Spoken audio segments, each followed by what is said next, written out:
Hi there, I'm Michaela Peterson, Jordan's daughter. Just so everyone knows, this podcast was originally posted on my channel, so some of you may have already seen it. Dad thought it was a good idea to post it on his channel as well to increase viewership, and today is also World Benzodiazepine Awareness Day, so it seemed like a good time to post it. The past year was absolutely horrible. Both Mom and Dad almost died repeatedly. Andre, my husband, and I have spent every day for the last 6 months trying to find my dad help, looking everywhere, traveling around the world. If it hadn't been for Andre, we wouldn't have made it. This was a difficult interview. It flattened both of us the evening we recorded it. He's been in the public eye for years now, and we both thought explaining what's gone on in the last year could help other people avoid the same hell we've been through. We're going to do another JBP update in 2 to 3 weeks on the Michaela Peterson podcast to keep people informed of Dad's progress and maybe delve into his future plans. Please check out the links in the description and in the show notes to learn more about the topics we're about to cover. Hi, Dad. Hi, kiddo. It's really nice to be doing a family update with you rather than about you. Yeah. Well, it feels like a good thing from this end of the universe as well. Good. When was the last time you used a mic to record anything for YouTube? It would have been last fall, likely early fall, maybe September. It was a while August, ago. maybe even. Yeah, almost a year. Yeah, a long time. So, felt like a long time too. It felt like a very, very, very long time. Very long time, yes. Well, in the most Canadian fashion I can muster, what the hell happened, eh? Right, that's what people were asking online, eh? Right. What happened? Well, an accident is when 3 or 4 or 5 unlikely things happen at the same time. And I would say that's what happened. I mean, first of all, I spent last January with you in Zurich at a hospital. I wasn't in the hospital, but I was there most of the time. You were in the hospital a lot. I was in the hospital a lot, yeah. Well, I had to feed you, or make food for you. Yeah, he brought me steak. Through all of January, and you were getting some pretty invasive surgery done on your foot. And then your mom and I, Tammy and I, went to Australia and New Zealand for most of February, and that was actually not too bad a trip. Mm-hmm. I felt all right, and she was feeling all right too, but we knew her surgery for what was hypothetically a relatively treatable cancer was coming up in March, so that was hanging over our heads, although we weren't overwhelmingly worried about it. And then she went and had her surgery, and then we were informed 6 weeks after that, after she had recovered but was still suffering some pain, that the easily treatable and non-dangerous, slow-growing malignancy that we were told she had was, in fact, something fast-growing with something near 100% fatality rate within a year, regardless of treatment. Mm-hmm. Like brain cancer. So that was deadly. We were told that in about 10 minutes. And so when we were just expecting if not a clean bill of health, at least a representation of what we'd already been told. And then she went in to have more invasive surgery, and hypothetically that worked, but it created terrible side effects. Mm-hmm. And that was the start of a whole other 6 months long nightmare of trying to deal with surgical complications, which we did eventually resolve, but not until the middle of August. In fact, literally not until the day of our 30th wedding anniversary. Yeah. So that was all hair-raising and stressful, to say the least. I mean, you and I have talked about that, but we seemed to have a life-threatening emergency on Tammy's part for about every 3 days for about 6 months. And then I had my own problems start to develop really with any degree of severity in about April, May, something like that. I had been taking benzodiazepines since 2016. So why, before we get into that, Yeah. why did you start taking benzodiazepines? Well, in over the Christmas vacation in 2016, you and I and Julian and my son and Tammy went out to Vancouver Island to visit her parents and siblings. And when we were there, you and I and Andre, your husband, ate something that didn't agree with any of us and had a very severe reaction to that. I'm still on board. It was sodium that seems to be the most metabisulfite. logical conclusion, but I was, the same. We had the same symptoms. I don't know if I was any more seriously affected than you or not, but I was freezing cold for about a month. I couldn't get warm no matter how much I wore. I couldn't stand up without fainting. I couldn't sleep. I don't think I slept at all for something on the order of 3 weeks. Yeah, people like you went on Joe Rogan and talked about a sulfite reaction you had and how you didn't sleep, and people commented that, oh, it's not possible to stay awake for that long. But if you actually look into sodium metabisulfite allergies, the symptoms that we experienced aren't unheard of. There are papers. Well, it's also impossible to stay awake voluntarily that long.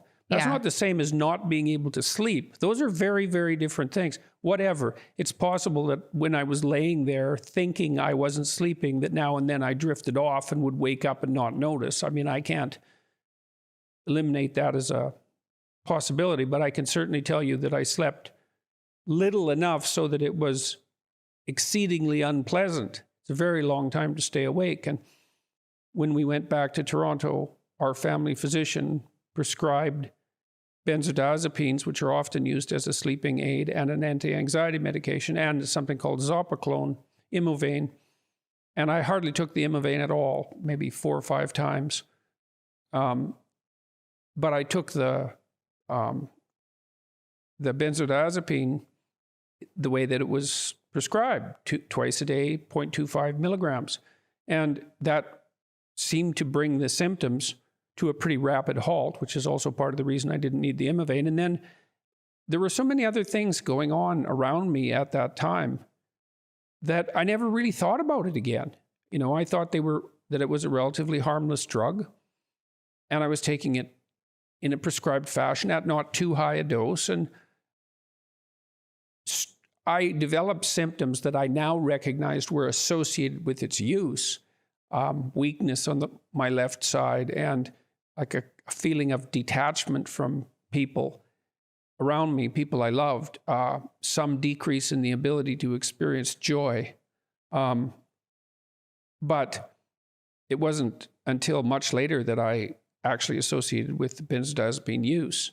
Yeah. When your mom got so sick, my anxiety levels had been climbing up again. Well, yeah, that was unbearable. I mean, the response I had, if you're told your parent or your wife of almost 30 years has no chance and is going to be dead in the next 10 months. That's what we were told. That surgery doesn't help and that chemo doesn't help and that this is a fast growing cancer and you're screwed no matter what. Right. That's what we heard in one day. So yeah, anxiety. And then we went all over North America, to New York and to Houston and to LA, looking for different opinions before we decided to settle on surgery. And everyone gave us the same opinion. Yes, which was that nothing is going to help, but surgery was probably the best low probability bet. Yeah. So I asked my doctor to increase the benzodiazepine dose, but what seemed to happen as a consequence of that was that I just got more anxious. So again, in retrospect, it seems like I had a rather uncommon but not unheard of reaction to benzodiazepines, where increased dose makes anxiety worse instead of better. So then at one point when things weren't getting better and Tammy was still in the hospital and I was trying to take care of her, we had lots of help, I stopped taking them entirely and tried ketamine, which is a treatment for depression. Well, neither of those were a very good idea as it turned out. So I had to stop taking benzodiazepines entirely. In to order take the ketamine. Oh, yeah. Then I stayed off them for something approximating a week. It was a week. Knowing that was a very bad idea. And I often think I should have known these things because I did a lot of scientific research when I was a graduate student on alcoholism. And I knew that alcohol and benzodiazepines and barbiturates were all the same chemical class, at least in terms of their effect on neurological effects. But what I knew about benzodiazepines was that they were comparatively safe compared to barbiturates, which they basically replaced. But that's much less true than everybody who's taking them hopes. And they're very widely prescribed. And I don't remember what the probability of developing a dependency on them is if you take them for more than 2 weeks. It's 50%, I believe. It's something like 50%. Yeah, if you take them for 2 or 4 weeks. Yeah, and over 4 weeks, it's much, much higher. Right. And most people prescribe them, stay on them for life. And that could have something to do with the fact that they're very difficult to get off of. Yeah, well, it was unbelievably unpleasant. I mean, it was unbearably unpleasant. And so I started tapering off when Tammy was in the hospital, but I couldn't push that too fast because it wasn't bearable. And what do you mean it wasn't bearable? My anxiety levels went higher than anything I'd ever experienced. And I also developed this condition called akathisia. And the best way I can describe that is that it was like being jabbed with something, with a prod, like a cattle prod, something electric or something sharp, nonstop for hours, for all the hours I was awake. It was absolutely, I couldn't sit or lay down or stop moving. And even if I did get up and move, it wasn't like that made it better. I just couldn't stop doing it. It was horrible. Akathisia is horrible. It's like being whipped. That's another way of thinking about it. Although I really think I would have, sounds melodramatic, but I think if I had to pick whipping or akathisia, I suppose it would depend on how big a whip. But maybe not one of those. It wouldn't be an obvious choice. Those 5-pronged whips. Yes. Yeah. Cat of nine tails, that might be worse. But it was plenty bad. Yeah. And things just fell apart more and more. Tammy recovered rather miraculously in the middle of August, but I continued my sort of downhill spiral and ended up in a clinic on the Eastern Seaboard that claimed they could do a rapid benzodiazepine detox, which was a complete bloody lie. Yeah, well, what we figured was we didn't realize that there was this physical dependency until you stopped to try and do the ketamine. And then we tried tapering and you couldn't stand it because of the akathisia. And so we thought, well, let's go get some professional help. Right. And I went to the clinic on the understanding that they could do a multi-day detoxification and treatment for withdrawal. And when I got there, what they told me instead was that they'd substitute one benzodiazepine for another, which wasn't the least bit helpful because clonazepam was already a long-acting benzodiazepine, and they're easier to wean off than the shorter-acting benzodiazepines. And they had nothing to offer, essentially. I came out of that clinic worse than when I went in. So, like significantly worse. Yes. On 2 more sedative-like drugs in order to dampen down the akathisic symptoms. Right, which wasn't helping much. Given the fact that the benzodiazepines were causing the akathisia. Yes. Yeah. So, and then I went back to Toronto. That's November. And things maintained their downhill trajectory, apart from the fact that Tammy was recovering quite nicely, which of course was great. But then I ended up in the hospital in Toronto, and the hospital I ended up in was also worse than useless. Yes. So, and I don't remember this part of it from December 15th onward. You and Andre, your husband, took me out of that hospital, and we went to Russia, of all places, near Moscow, to try a treatment offered by a clinic there that used... They use propofol and Dextor.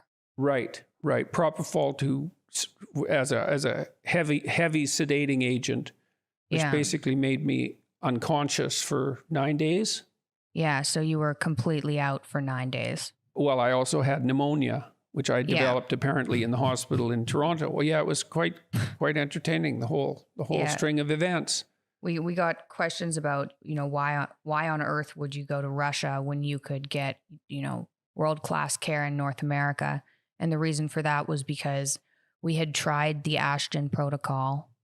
Switching over to Valium, we tried the Ashton protocol, and lots of people have success with that, although it sounds horrible. And lots of people don't have success with it. Yeah, I put out the first family update we did was when you went to the first rehab center in the States. And after I put that out and said, this is what's going on, I had hundreds, if not thousands of people respond, telling me how horrible benzodiazepine withdrawal could be, how they couldn't work, how they were pacing around their backyards for a year.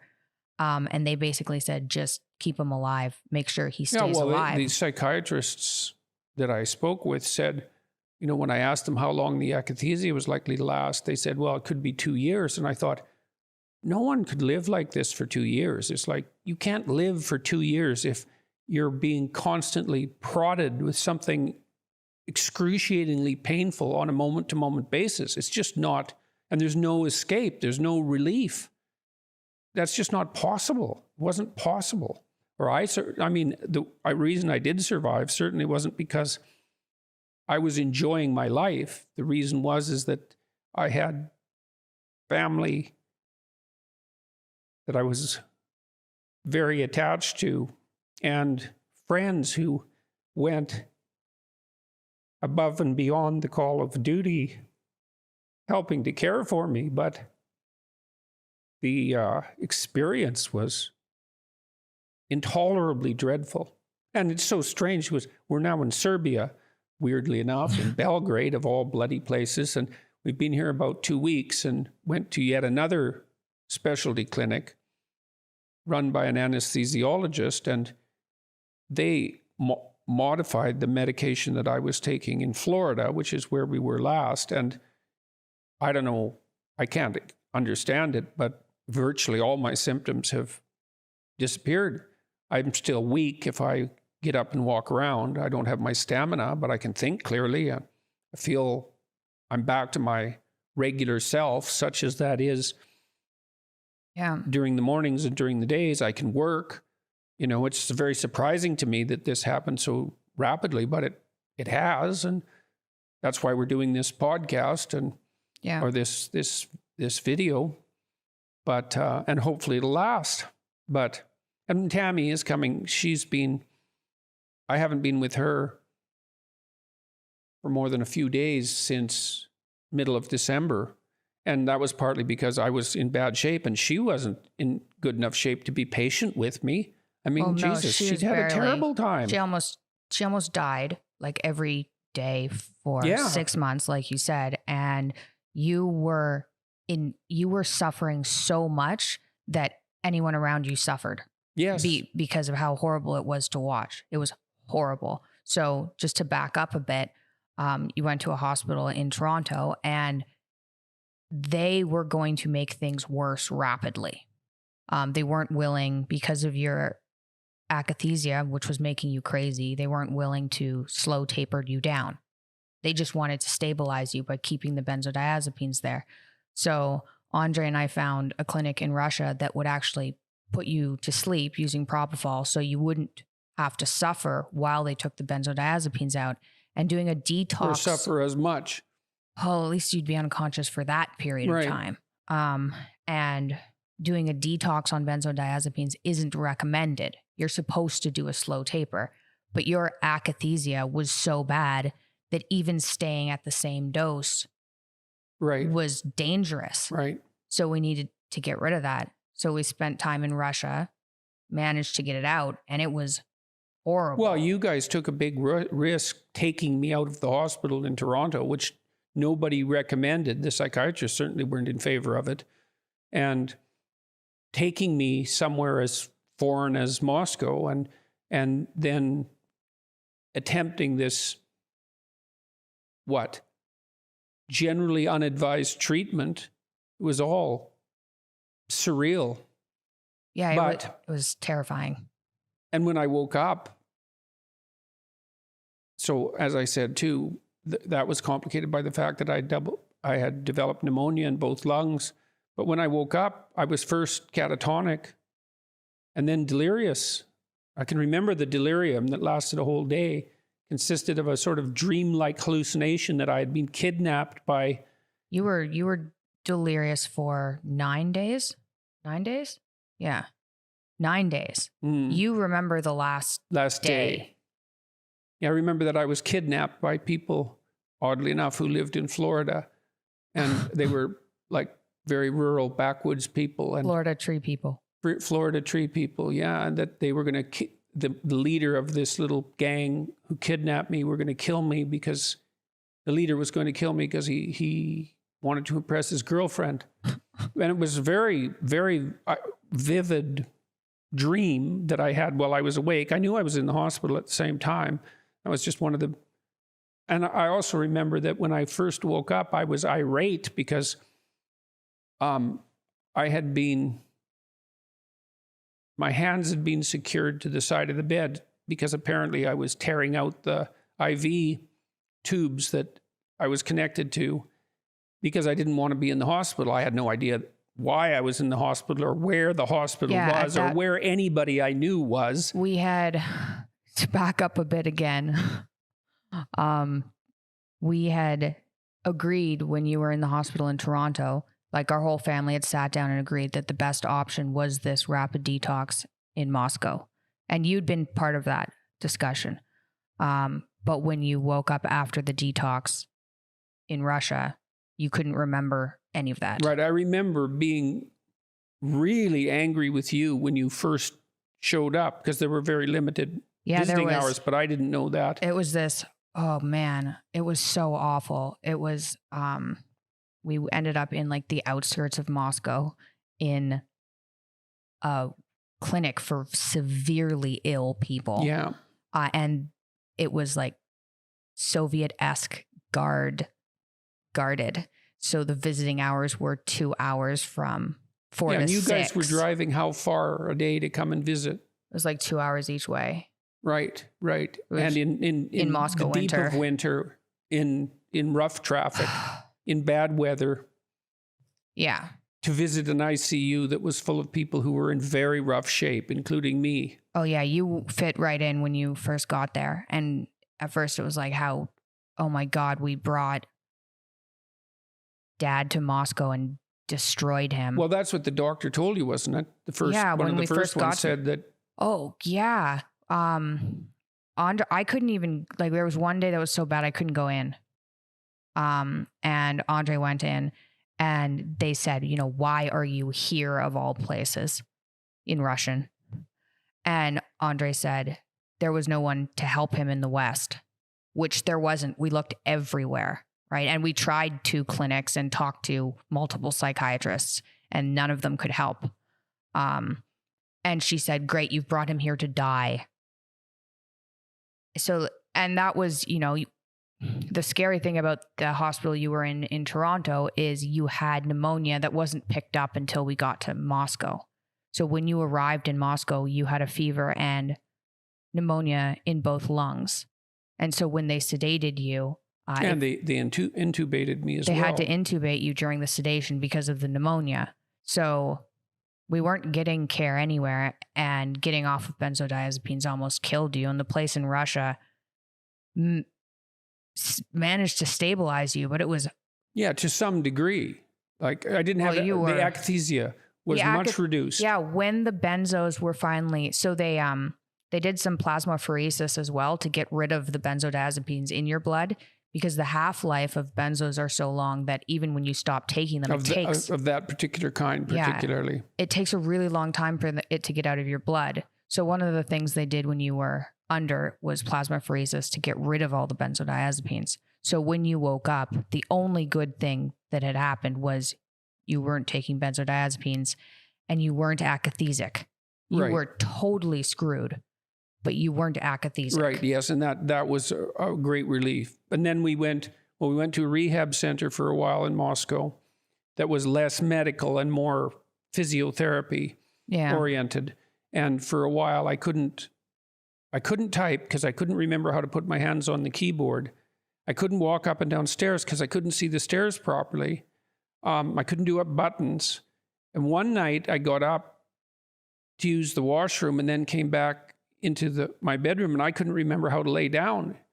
I tried for about 40 minutes. I couldn't remember the sequence of actions that would enable me to lay down. So this was probably 2 or 3 in the morning.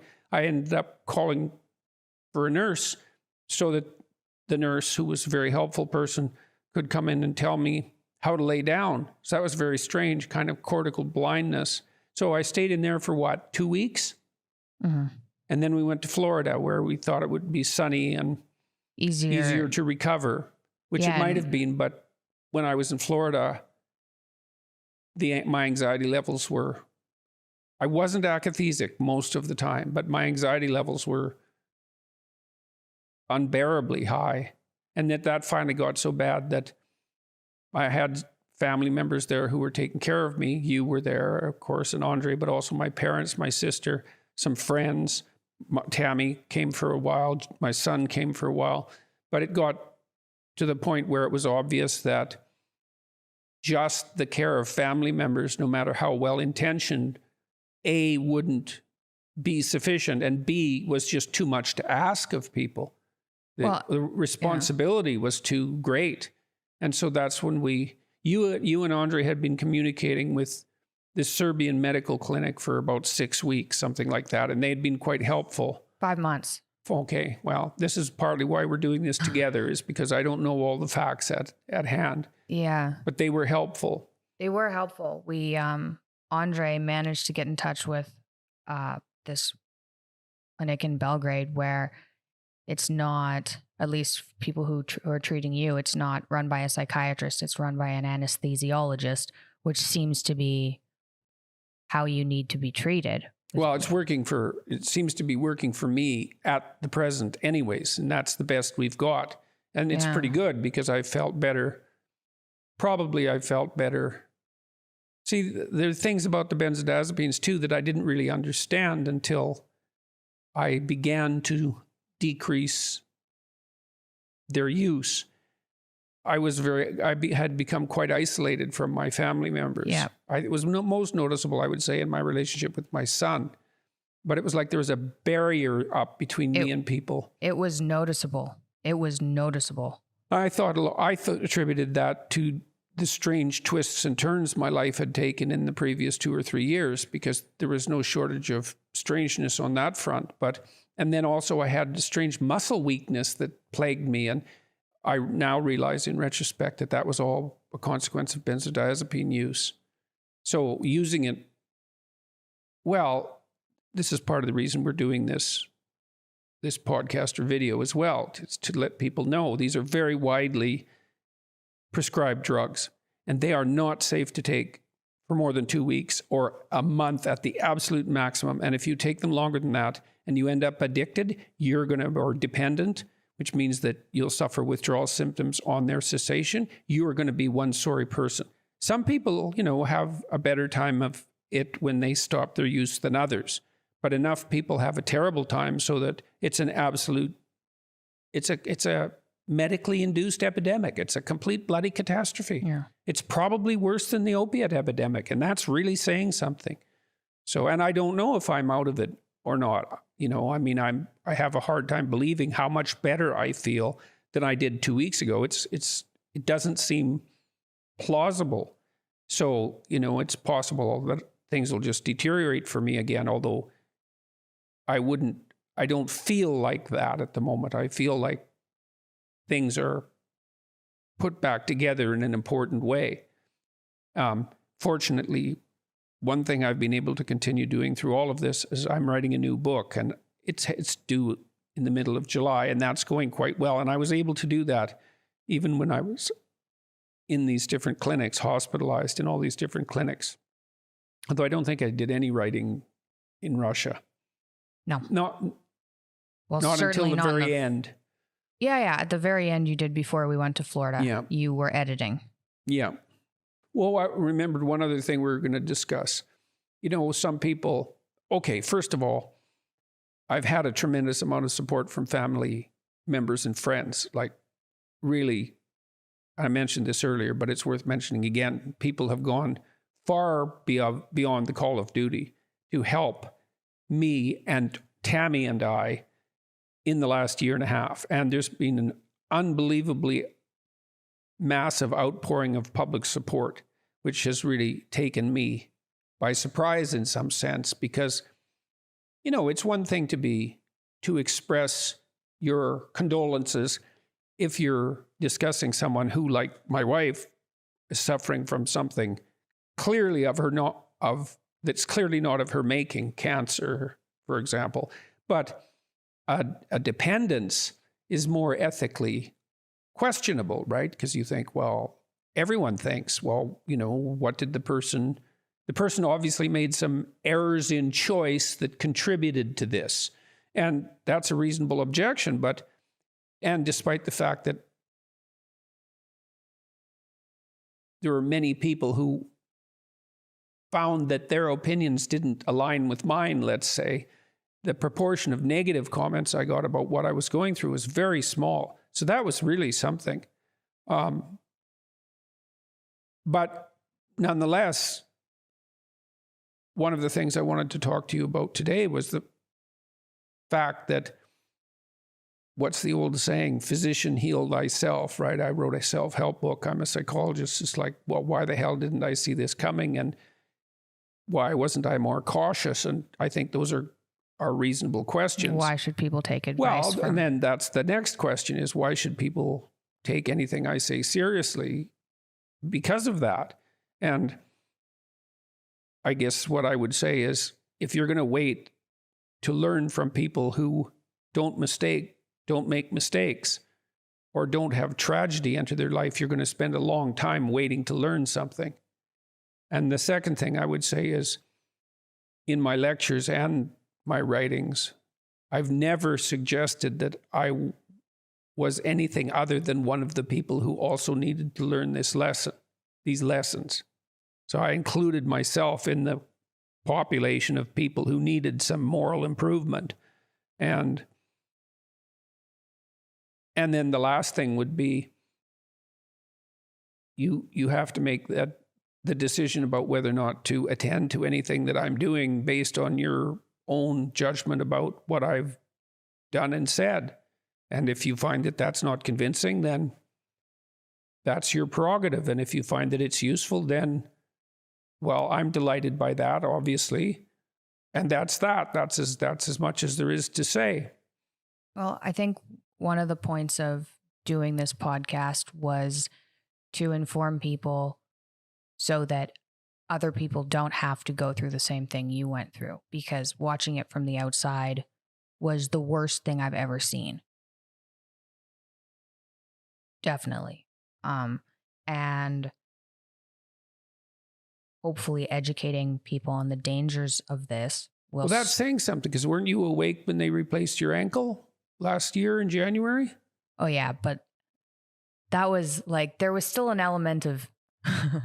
Yes, I was awake when they replaced my ankle because I was trying to avoid the general anesthesia, because I didn't want the general anesthesia hangover.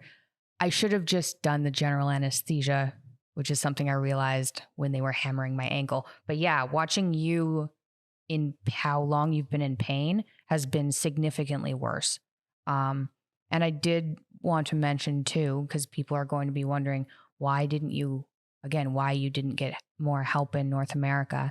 And one of the reasons was, well, we went to Russia. We successfully got Dad off of benzos, which 2 clinics in North America hadn't been able to do. We did manage to do that. And the damage that the benzos had caused and the detox caused was significant, but there wasn't any akathisia. So then we Yeah. brought you back to Florida because we thought there's no point in leaving you in a center somewhere, right? You can come back, you can stay with family, and we can just wait. And maybe it's going to take two years. It looked like it was going to take a really long time if you were ever going to recover fully. We thought it'll be more comfortable in somewhere like Florida. And we waited. And it probably was. Yeah, well, Moscow winter was a little anxiety provoking, other than the medical experience you were going through. It was a little anxiety provoking. So there was Florida, and then the pandemic hit. So we weren't really able to go anywhere. And Andre and I spent months looking for a place that would take you and actually treat the neurological damage done by the benzodiazepines. Because this wasn't like, when I was 17 and had my ankle and hip done, I took OxyContin, a high dose of OxyContin for a year. And getting off of that, I experienced physical withdrawal, no psychological withdrawal. So lots of people aren't aware of the difference between psychological and physical Yeah, and that's dependence. basically the difference between abuse and dependence. Yeah, and physical withdrawals means your body gets used to the drug that you're on, and when you take it away, it's as if your body's missing something. Yes. So with and that's what I had with benzodiazepines. Yeah. So it's actually difficult to find, it's nearly impossible to find physicians that know how to treat neurological damage done by benzodiazepines. It turns out we couldn't find anyone in North America, and we contacted places because being treated in North America would be easier than being treated in somewhere that the main language isn't English, right? And so it took us 5 months of negotiations to find the clinic in Belgrade where there was an anesthesiologist who could treat you. And thank God that he apparently knows what he's doing. And then we got here 2 days after Serbia opened. Right. So we weren't waiting around like twiddling our thumbs, trying to figure out what to do with you. We were actively looking for physicians that could help you, but there weren't any. And we were absolutely terrified that we'd bring you to a psychiatrist in North America or a center there, and they'd say, his anxiety is through the roof, put him on benzos. Right. And then that would have been terrible. So we did look everywhere, and it's been very complicated. Yes, that's for sure. And It's been very complicated. And so, maybe we're confident enough that we've come out the other side of it, at least to some degree, that we were willing to risk making this interview, this video.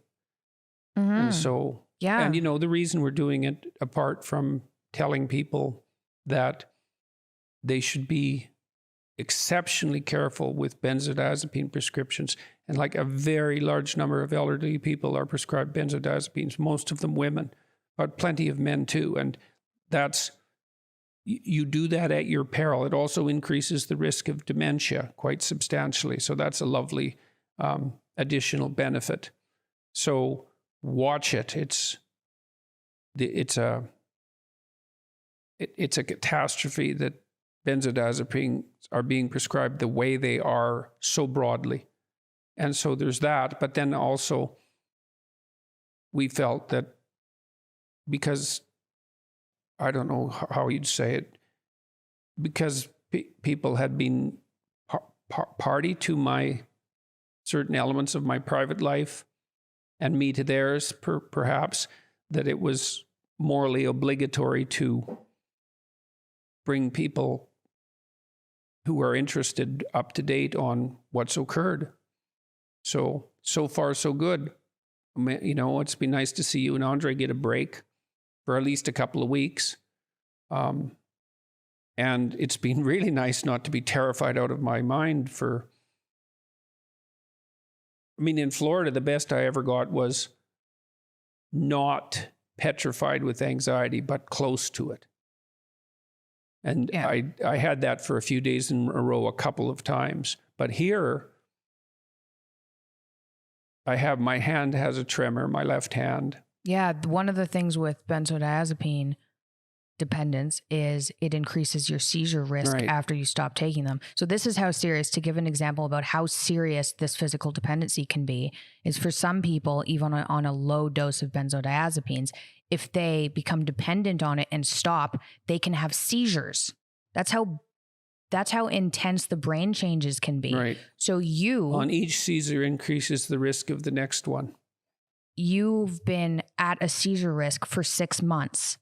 You're still, if you're not on anticonvulsants, so then you have tremors everywhere and you're at a seizure risk. Right. That's ridiculous for 6 months after taking a drug. Stopping. Well, that's right. Yeah, because stopping I haven't completely. Well, it was interesting too, because I was so appalled by what the benzodiazepines had done that, well, I went from 4 milligrams a day to 0 last May, and that wasn't tolerable. So I went back up, but not to full. Part of the reason you did that is people would be like, why would you do that? You're supposed to taper. First of all, if you don't know about benzodiazepines, it's not obvious that you have to taper. But you also went to a psychiatrist to deal with your worsening anxiety that you thought was mainly attributed to mom's cancer. And his suggestion was try ketamine and stop the benzodiazepines. Right. So that was the first psychiatrist we tried. Yes. Right. And we saw at least 5 of them in different areas before we got to Russia. So it's not like we didn't give North America a good try. It's just, you ended up, you got worse and worse and worse. Well, what the psychiatrists there generally insisted on doing was, quote, treating the underlying problem, end quote, when the underlying problem was benzodiazepine withdrawal, not some other issue. Yeah. They didn't know what to do with benzodiazepine withdrawal, so they tried to treat something they didn't know what to do with that didn't exist. Yeah. Or at least, in all probability, didn't exist. Yes. You got treated by, you went to 2 different clinics and then multiple other psychiatrists, and they tried to treat your underlying problem. Yes. Which we had to have huge arguments about. No, this isn't there's no underlying problem. This is a benzodiazepine dependency and we need to get him off of it, but he can't tolerate it because of the akathisia. So how do you make him more comfortable while he's weaning down? And they had no idea what to do. That's right. And that's something they've been very good at this clinic. Yeah. And advising you and me, for that matter, for the last few months while I've been trying to get my head screwed on straight again. Yeah, they tried helping us from afar, but we needed more help than that. So I guess one of the things we've learned from this is there may be ways to treat benzodiazepine withdrawal that we're not aware of in North America that I'm aware of. Yes. So there may be ways. We'll talk about this again at some point in the relatively near future, when we're more certain that what is happening to me now is working. Yes. It's only been 2 weeks and it looks great. I'm in way better shape. Sense of humor is back. Long. You can listen to music again. Right. Yeah. You're writing every day. Yeah. And I can write, I can create, not just edit. Yeah. It's a real relief to get my love for music back. And that's like a switch that's been turned on because it was gone completely. And now it's back completely. Very, very strange. So. Yeah. So we will talk more about what's helped if we know that it's helped. Yes. Then we could suggest to people what might be tried in the absence of any other options. What they can talk to their doctor about. But I'd like to reiterate, I don't remember I think it's 1 prescription either in 7 or 1 prescription in 9 in the United States is either for opiates or benzodiazepines. So that's obviously a huge proportion of the prescriptions. And it's very probable that someone in your family is currently taking benzodiazepines or will be prescribed them in the future for long enough to develop a dependence. It's like, people need to know this. It's not good. Those drugs are for short-term treatment of stress-induced anxiety. Or for surgery. They are used in surgery and things. Right. Yeah. But as a long-term treatment, they're a complete catastrophe. Yeah. And not everybody, like, there'll be the person or two that'll say, well, I took them and I got off of them. Yeah. And that's true.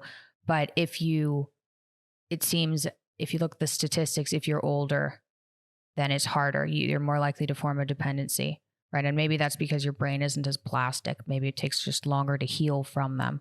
Well, it's also true of opiates. Like, not everybody who takes opiates for a long period of time develops a pronounced dependence. There's lots of individual variability, but the risk is still extremely high. Mm-hmm. I had people message me after the video in September saying they'd gotten off of multiple drugs, and that benzodiazepines had been the most difficult by far. Mm-hmm. People with experience with opiates as well, or heroin or something, said benzodiazepines was a completely different. Well, I'd had bouts of depression before last fall, let's say, in my life, and I would have to say those were among the worst experiences of my life.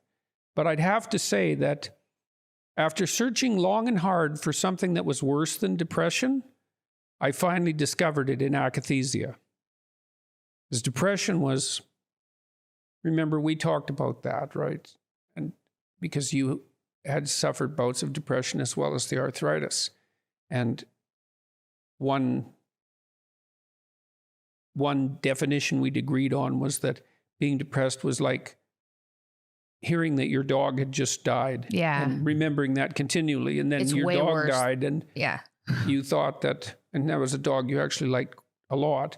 You thought, well, that's bad, but it's not nearly as bad as depression. Not even close. Right. Not even close. I thought it was going to be as bad, but then my dog died and I was like, nah, depression is way worse. Sucks the joy out of absolutely everything. Can't even see colors vividly. Mm-hmm. Like the joy out of seeing colors, which you don't even think there's joy associated with that. But right, because, well, with severe depression, you lose positive emotion and gain a lot of negative emotion. But with this akathisia, it was like all of the negative emotion associated with depression, plus a very high level of anxiety, plus no positive emotion at all, plus the inability to ever relax, even for a moment. And so it was... Yeah. I wouldn't recommend it. Yes. So watch the hell out for benzodiazepines. They're probably not your friend, or if they are, they're not your friend for very long. So, yeah. And one of the weird things, I was prescribed lorazepam for sleep. I didn't take it very often because I found it didn't work very well. Thank goodness. But the funny thing about them, especially at a low dose, is they don't, or they didn't for me anyway, induce any type of euphoria. So when you take an opiate, when I took the OxyContin, I didn't like it, but there was some sort of high that had to do with the pain medication. But with the lorazepam, there was just an absence of something. Mm-hmm. So I think it's probably a sneakier drug to be on. Right. Because... Well, I think that's partly why I didn't notice what it was doing to me too, is that there was no immediate effect in the day of taking it. I mean, I stopped having that terrible reaction that we attributed to food. And so that eliminated the insomnia and the anxiety, but there was no noticeable effect from the benzodiazepines. And so I just never paid any attention to them. It never occurred to me that they could be causing me serious long-term damage. You'd also taken SSRIs for over a decade. Yes, so it's like they were very antidepressant, helpful. Anti-anxiety medication. It turns out those are not the same medications at all. Well, and I even knew that to some degree because I knew that SSRIs, the antidepressants, were much more effective long-term treatments for panic disorder than benzodiazepines. You know, but it's quite shocking to me, actually, that I didn't know, despite my professional specialty, that I had no idea how catastrophic benzodiazepine use could be. Anyways, well, psychologists aren't psychiatrists. Psychiatrists prescribe medications. Psychologists counsel, right? Right, but it's still useful to keep up on the relevant literature. Oh, now you know. Yes, well, now I definitely, I don't think I'll forget that. Yeah. Yes. So It's funny. Maybe we'll stop with this. Once I started to decrease my use of benzodiazepines, I was never tempted to go back up, except right at the beginning when I went to 0 and had to. Well, you were going to have a seizure. Yeah, it wasn't good. I couldn't even communicate with you. But I thought after I got out of the Russian hospital that even if someone put a gun to my head and said, take this, I wouldn't. Well, I really think that for me, it's no overstatement to say that for me, the consequence of benzodiazepine withdrawal were worse than death. So, yes, that's what it looked like from the outside. Yes, well, you don't want to say something like that lightly, but there were plenty of times when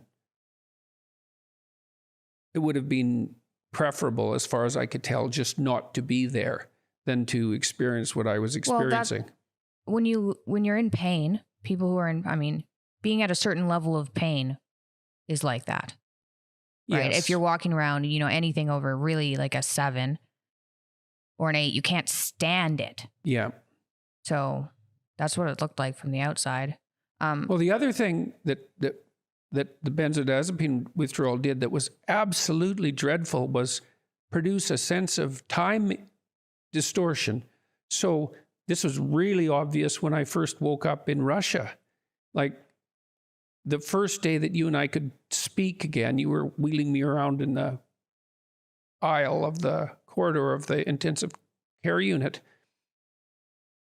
I was going to be wheeled around until it was time to eat.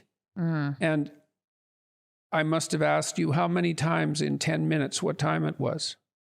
Probably every 45 seconds. Yeah, probably something like that. Yeah. And that's because for me, it felt like, a substantial amount of time had passed, an hour or 2 hours, something like that, some terrible amount of time. And so not only was I in pain and experiencing extremely high levels of anxiety, the duration of time had extended so that it was really unbearable. It was like the days were just lasting forever. And that actually disappeared quite a bit as the akathisia disappeared. And it isn't the case now, thank God, but it was brutal. It's funny, even now, because it's somewhat stressful to have this conversation, I can feel if I lift up my eyebrows a bit, like you might when you're interested in something. I can feel the tremors in my forehead, and that's partly stress-induced. So we should probably stop talking. Yeah, okay. We can call it a day. Yes. Well, it was good to be able to sit here and have this conversation. We're going to go eat a steak. That's the theory. Okay. All right. Well, thank you for talking with me. Well, thanks for being here. It's been a hell of a year. Thanks for your help, too. Yeah, well, I wasn't going to give up. And now we're in Belgrade and seem to have found an answer. Thank God.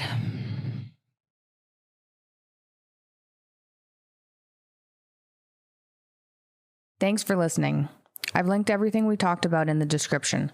The rare type of cancer my mom had, sodium metabisulfite allergy symptoms that caused the original prescription for benzos, papers on paradoxical reactions to benzos, benzo statistics on dependency, information on akathisia, something everyone should be aware of, and other people's experiences with benzodiazepines. What my dad went and is going through isn't as uncommon as we're told. Benzodiazepine withdrawal can be a life or death situation. If it doesn't make the people who suffer through it so miserable they're suicidal, they could be at risk for seizures. Many people do not make it. My dad was forced to detox because the akathisia caused by the benzos was intolerable, and we had to abandon the prescribed tapering approach after many excruciating months. Detoxing from benzos is dangerous. It nearly killed him.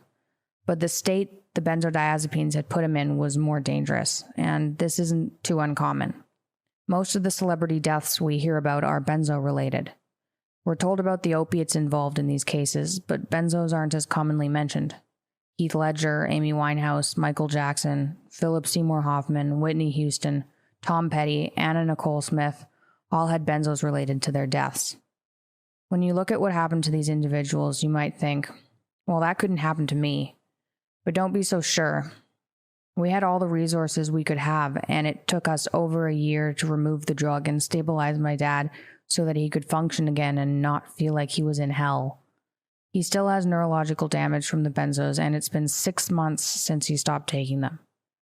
He's still at a risk for seizures. Fortunately, we've found world-class physicians who are treating him properly now. It was not easy to locate these people. Who would have guessed they'd be in Serbia? We are going to disclose what's helping my dad once we're more sure that the treatment is really working. Hopefully this podcast will help other people avoid the horror my family has had to experience and is still experiencing because of benzodiazepines. There are hidden dragons everywhere. I'm just thankful my dad is back. Talk to you next week.